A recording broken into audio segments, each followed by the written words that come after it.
Avui som al Parc Natural de Sorteny, on us ensenyarem algunes de les proves que es fan servir per estudiar la neu.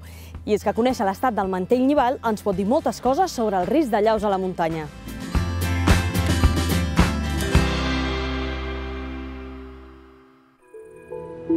El Centre d'Estudis de la Neu i la Muntanya d'Andorra s'encarrega cada hivern de fer un seguiment del mantell nival. Estudien totes les capes de neu que es van acumulant i així detecten els nivells que són més fràgils i que podrien posar en perill la seguretat de les persones que són a la muntanya. Una de les proves que fan servir és l'anomenat perfil estratigràfic. El perfil en si el que tracta és de trobar les diferents propietats de cada capa d'aquestes. El primer que mirem és la forma i la mida del gra amb l'ajuda de la lupa i la plaqueta de cartró.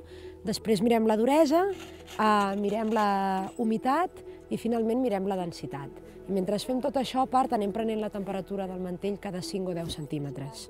Un dels punts més importants és saber la forma i la mida que tenen els cristalls de cada capa, ja que això ens indica si tenen tendència a formar capes de lliscament que poden donar lloc a allaus de placa.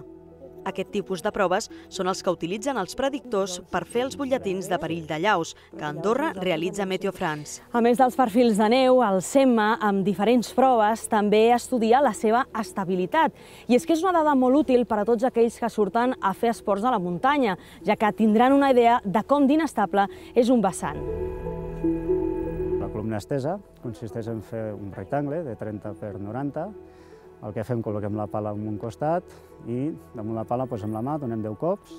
Després, acte seguit, fem 10 cops més amb el braç, pujant el colze damunt la pala, i després fem 10 cops més, aixecant tot el braç i picant.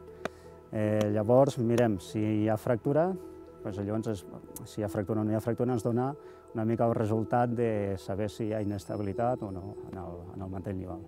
El seguiment del mantell nival que fa el CEMMA de l'Institut d'Estudis Andorrans amb la col·laboració des del 2008 del Parc Natural de la Vall de Sorteny té per objectiu avançar en la recerca sobre la formació i l'evolució de les capes. Així podrem detectar els punts més dèbils del mantell nival que podrien provocar un allau i també veure quins factors meteorològics en són els responsables.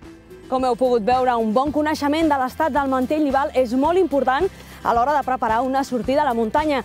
Així que ja ho sabeu, abans de sortir, consulteu els butlletins de perill d'allaus per conèixer l'estat de la neu.